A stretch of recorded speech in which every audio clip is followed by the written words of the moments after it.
sirep saking kersane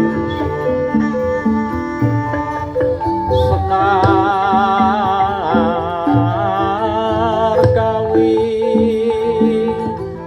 jinawi kang sinawu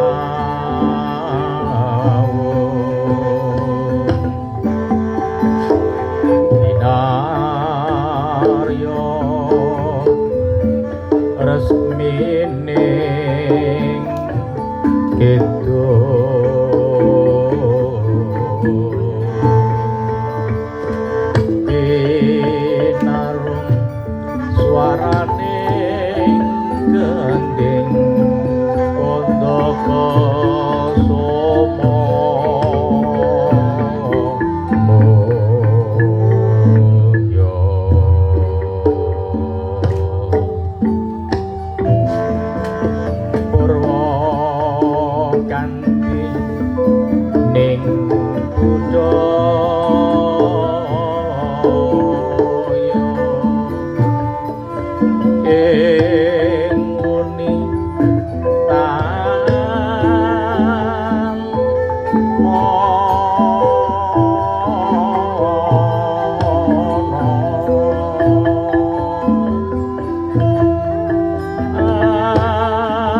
panengge sinegeg Sekar Data Pitana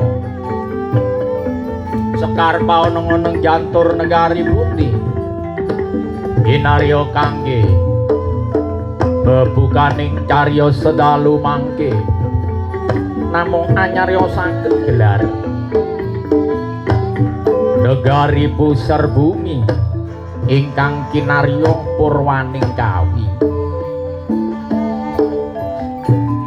Wah eko adidasa Purwa Mindra Roder sasra bawana kaping sapta. Wah araning wadah eko marang sawiji adilinuwe dasa 10 Purwa wiwitan minder mubeng sasra 1000 bawana jagat sapta dununge 7 Radian Mindra sejagat rat sepramudita ngupaya boten badhe angsal 100 tan angsal kalih senajan 1000 negari tan badhe atuk sedasa negara kang sinangga ing pertiwi kasonganing akasa kapit samudra laya nenging kathah ingkang sami anggana laras kila patut menggah kangge pawitaning cariyos.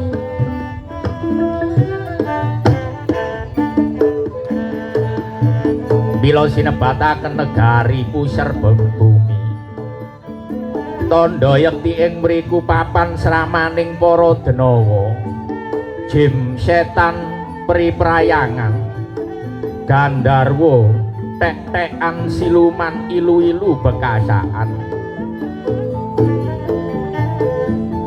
dumunung ing pancere bumi ya sinebat para se bumi suwijining papan panggonan ingkang ganase kaliwat-liwat wingite amit-amit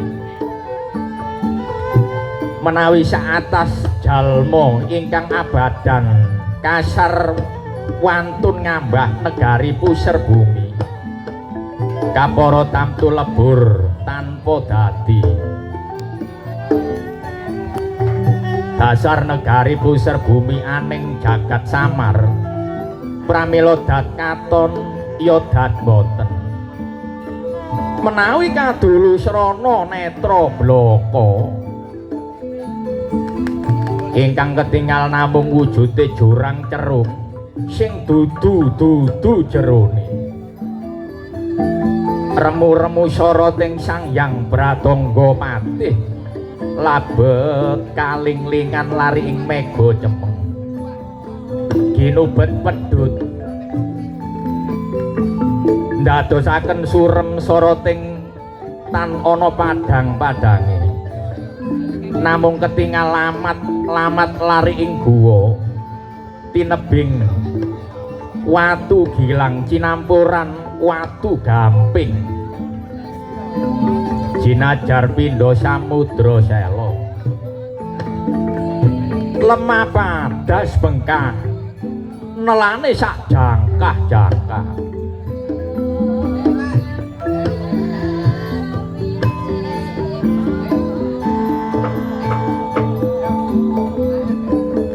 tumrap ananing para Danawa jim setan priprayangan gandarwa siluman ilu-ilu bekasaan ingkang samya mangayun menawa dipetung 1000 anggenira tunduk patuh kinarya serananing agesang beburu mangsa ing madyaning Wanasrana merjaya buron wana senadyan buron ingkang ngrupakaken sato ugi jalma manungsa ingkang kesasar para tamtu dados memangsane para Dranawa kinarya anggenira nyekapaken pagesangan cekap sandang kelawan pangan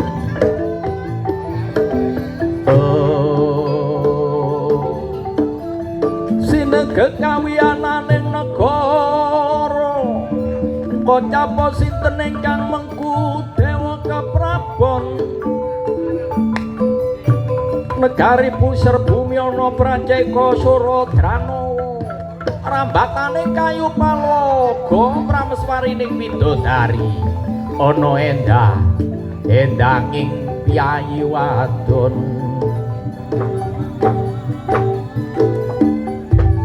ana paraping pandhita sumuning raja sundul paring ana asma Gancang paring julu sinten Tanata Agung ing negari Puser bumi panjenengane jejuluk ingkang kinasih Sang Mahaprabu Nagapasa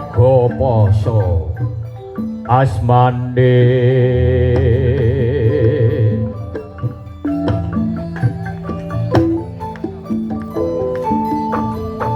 Sang Prabu Nagapasa setunggaling nalendra ingkang pengawak yaksa ya pengawak Dranawa menika tegesing buta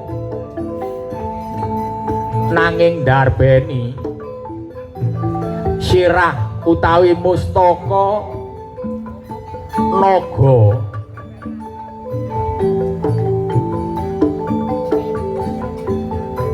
suwijining ratu ingkang sekti mandraguna bangkit pangulataning praja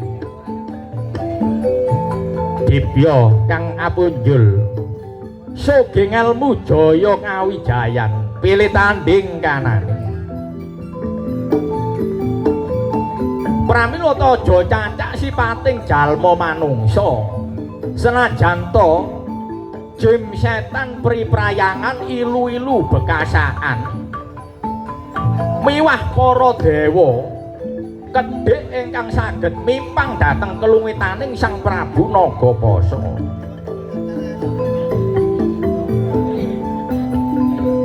pramila angel resi dinten radite pekenan palguna panjenengane Sang Prabu miyos ing niwaka wonten ing siti inggil Bangpin Binaturata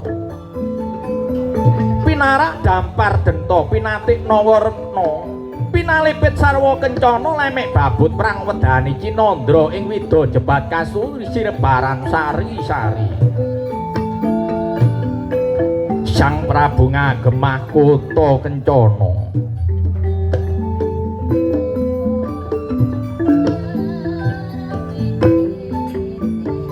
manik nyamat manik ing wareh mencorong cahyane pindha gelap ingkang pinuju mangampar-ampar ngagem jamang mas sun-sun tiga ngagem sumping kencana ingkang winangun mina jeladri ngagem kelat bau naga mangsa songsong naga karangrang supit tajuk kembar dodot parang barong sampur sabuk mimang taksaka nganti kaya Bathara Kala ingkang sumedya anglebur jagat kinayapan sagung sekataing para bangsa sremet pateng treplek wonten kananira Sang Prabu sinten to ingkang mangayun sowan wonten ing madyaning pasiniwakan warangka dalem kepatean ing negari Puser bumi pinaringan asma Rekyana Patih Naga Kesuma wingkingipun Naga Kesuma tumenggung nggih senopatih negari Puser bumi Raden Wingsantara kapernasat saudara anem kelawan Sang Prabu tesih kathah para mantri bupati ingkang samiyasa bogung penuh wonten ing pagelaran Jawi bebasan etan notok jagat wetan kidul notok jagat kidul sisih kilen notok jagat kilen ler notok jagat aler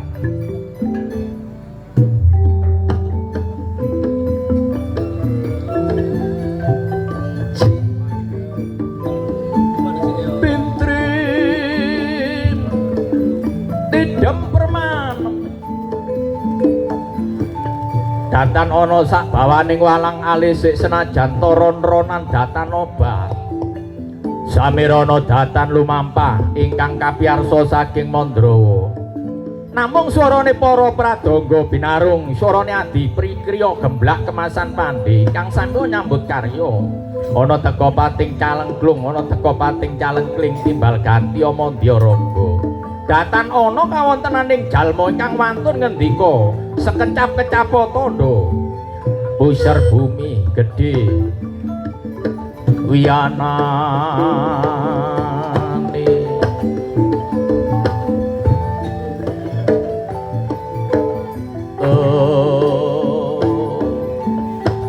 yana aliantara rupa kaget gawa ana mergawan dan sangojo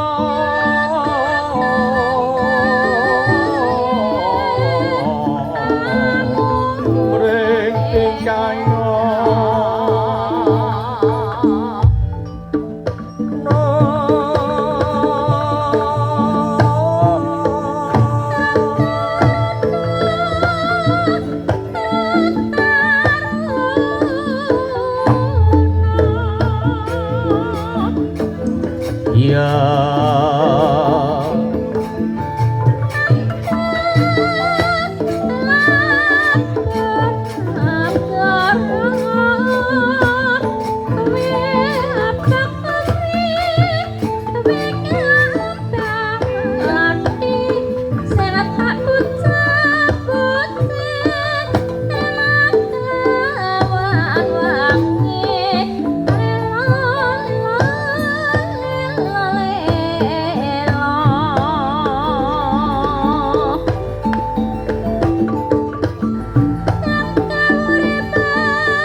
Naranata duk ira miya sing newaka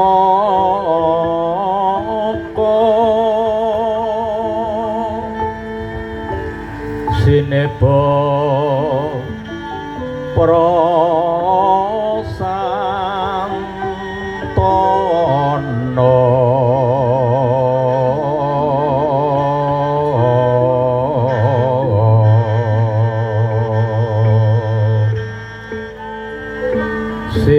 sineba para santana sami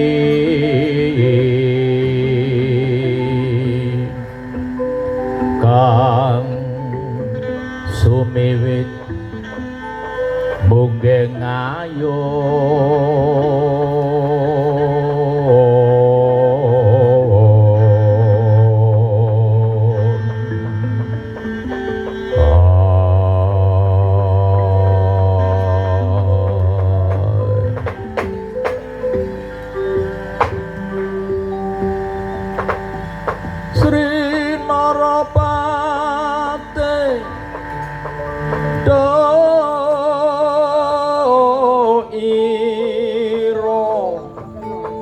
wang sabda lerna kula tinetesan madu lagi goreng aroma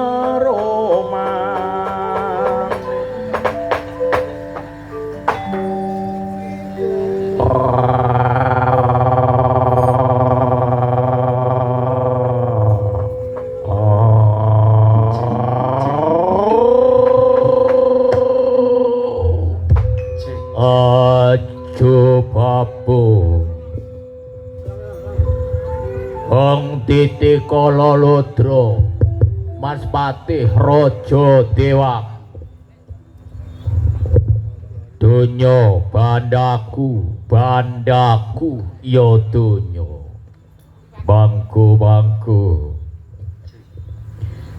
andadekno rasa bunga tumrap penggaliane ingsun Yayi Mas kadang ingsun dhewe naga kesuma raya padha kanthi raharjaya adi sowan para ana ngersanipun Kakang Jajal matura kanthi terwaca bagya sapraptanipira adi nuwun kasinggihan dawuh sinuwun saderengipun ingkang abdi ngaturaken ngabekti mugi kunjuk wonten ing sandhap pepadha paduka sinuwun iya adi ndak tampa kanthi bungah ora liwat puja pangestawananipun Kakang ya uga ditampanana adi sampun kula cadong tangan kekalih mugi ndadosaken jimat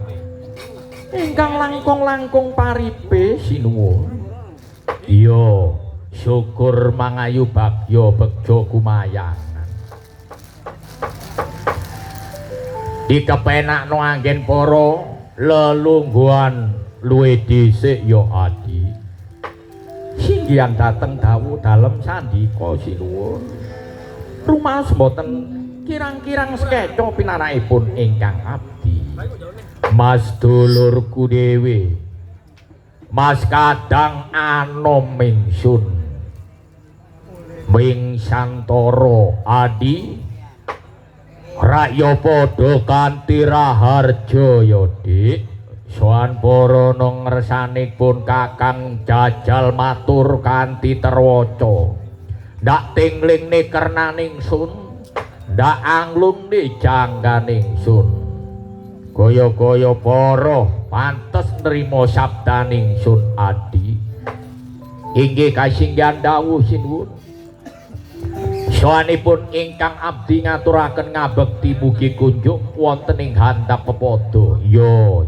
adi ya ndak tampa kati bungah ora liwat puja pangestawanipun Kakang ya uga ditampanana adi nyadong tangan kekali mugi ndadosaken jimat ingkang langkung paribe Koko Prabu syukur mangayu bagya sedulurku kabeh naga sastra sak pinunggalane rakyat padha kanthi raharjaya dik inggih nuwun kasinggihan dawuh kang abdi ugi ngaturaken ngabekti singgihan dawuh kang abdi ugi ngaturaken ngabekti mugi kunjuk wonten ing sandhap padha sinuwun ya dik ya pancen yo akeh dulur nek akeh ngene yo enak kok ane balik menyang adi naga kesuma adi pun kasinggihan dawuh Koko Prabu nimbalipun ingkang abdi naga kesuma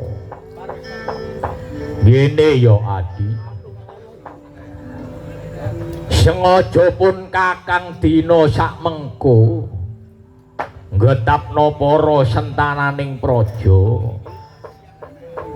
lan uga para wadya bala semene kae cacahe 1000 ing negara pusar bumi kene iki tumrapipun Kakang dina sak mengko pun Kakang ora bakal maneh-maneh gagas tumrap karaharjaning praja ing pusar bumi kene apa tumon kananing Nalendra ora gagas tumrap kananing raharjaning praja nanging ya uga ana induk negara pusar bumi kene merga ndak pikir adi ndak pikir negara pusar bumi ngono wis tata titi tentrem mulya adi ora kekurangan sandang lan pangan semono uga para kawula sing ngrupakno Denowo yono, jim setan priprayangan yono, genderuwo tek-tekan yono, ilu-ilu bekasaan siluman yo ugono. Mula botone pun kakang, botone pun kakang. Ndak ketapno kabeh. Tumrap kanan sing semene iki orang gagas tumrap kananing Raharjaning Praja. Yene iki sakjane kok biyen ana sing tuwek-tuwek ngono ya enak. Ning kananing sing tuwek-tuwek ya ora meru rawuh ana kene. Mbuh nanti. Sing momong jenenge ingsun iki lho. Sing tuwek-tuwek menika sinten Koko Prabu? Wah, ya Sang Hyang Seca Tenggara sapa maneh. Mekaten Koko Prabu. Iya. Mula wis ora maneh-maneh jeneng ingsun iki jaluk tinimbangan marang sing tuwa-tuwa. Para lak yo ngerteni dhewe sithik buru. Wis ana 7 dina kepungkur. Adimu Wing Santara ndak utus yaiku lumawat ing kayangan Sabta Pertala.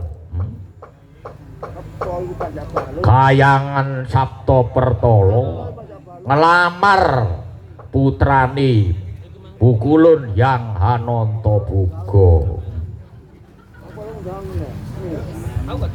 Sita munggo dipikir pun kakang iki dadi ratu ana pusering bumi kurangane apa?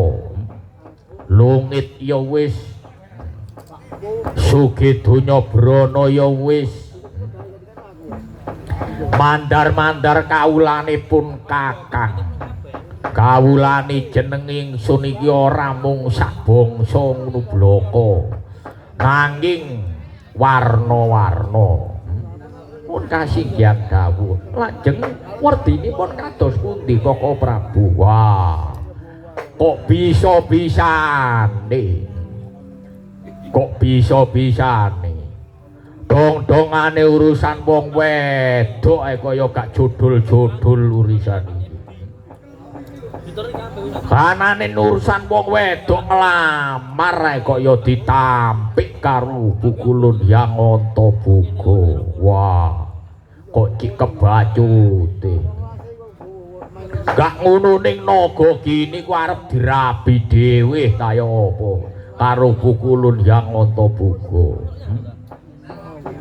Wong kuno ya wujude wujud ula, aku ya naga. Lho ngono lho kok bisa ning putrine ndak lamar kok ditampik ngono bloko. Wah, Hyang Antaboga kumawani sugih kendel nampik penglamaraning Prabu Nagapasa. Wah, adi mumpung sing tuwek ora melu magelar. Wah, getapno para wadyabala puser bumi. Ora ngarani iku wujude apa? Nadyan Ditra, nadyan Denawa, jim setan priprayangan, ilu-ilu bekasaan sak pinunggalane. Wah, wiwit dina sak mengku kepungen kaya dene binaya mangap kinepung wakul kananing kayangan Sabta Pertala.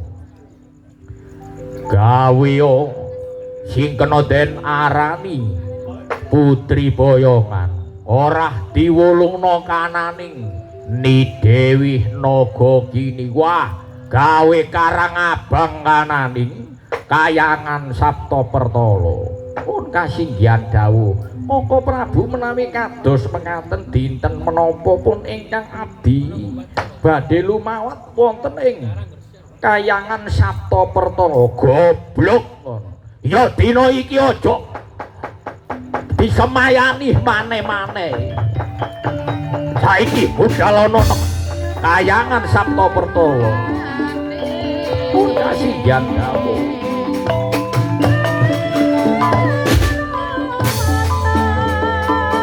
Ayo Adi Tutno kakangmu Naga Kusuma. Wah, gawe karang abang kanane kayangan Sabta Pertolo inggih kasinggan dawuh.